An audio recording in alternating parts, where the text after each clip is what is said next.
আয়নাঘরের ভুক্তভোগীদের উদ্দেশ্যে এবার বার্তা দিলেন উপদেষ্টা আসিফ নজরুল। তিনি বলেন, যারা শেখ হাসিনা সরকারের আমলে গুমের শিকার হয়েছেন সেই সব ভুক্তভোগী চাইলেই আন্তর্জাতিক অপরাধ ট্রাইব্যুনালে মামলা করতে পারবেন বলে মন্তব্য করেছেন আইন, বিচার ও সংসদ বিষয়ক উপদেষ্টা ডক্টর আসিফ নজরুল।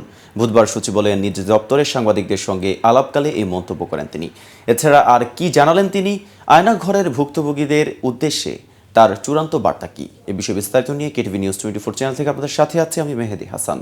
বিচার বিভাগ নিয়ে আক্ষেপ প্রকাশ করে ডক্টর আসিফ নজরুল বলেন, সাংবাদিকরা তাদের প্রতিবেদনে গায়েবী মামলার প্রমাণ করে দিলেও দুর্ভাগ্যবশত আমাদের বিচার বিভাগের চোখে তা পড়েনি।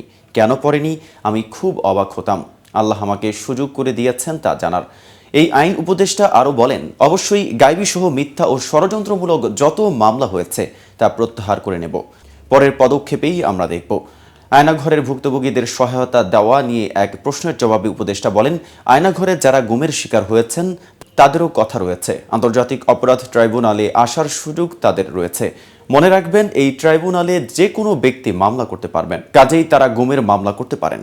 গুম ও মানবতা বিরোধী অপরাধের অন্তর্ভুক্ত আখ্যায়িত করে আসিফ নজরুল আরও বলেন, আন্তর্জাতিক অপরাধ ট্রাইব্যুনালে যে কোনো ব্যক্তি মামলা করতে পারেন, রাষ্ট্রও পারে, ভুক্তভোগীরাও মামলা করতে পারে।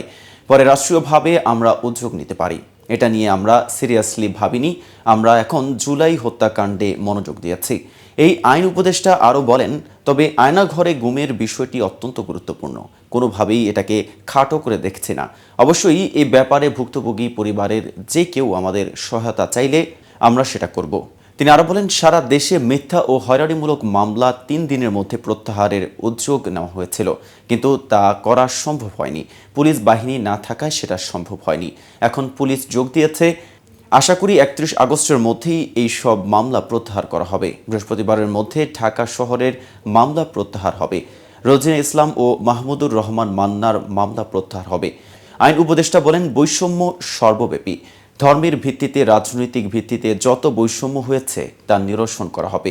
বিচার বিভাগে কর্মরত কর্মকর্তা কর্মচারীদের আয়ের হিসাব আগামী 10 দিনের মধ্যে জমা দিতে হবে বলে জানিয়েছেন অধ্যাপক আসিফ নজরুল। এ সময় সংবিধান সংশোধন করা হবে কিনা এমন প্রশ্নে তিনি বলেন, এ বিষয়ে অনেক দাবি আছে, কিন্তু আমরা এখনও এ বিষয়ে কোনো জবাব দিতে পারবো না।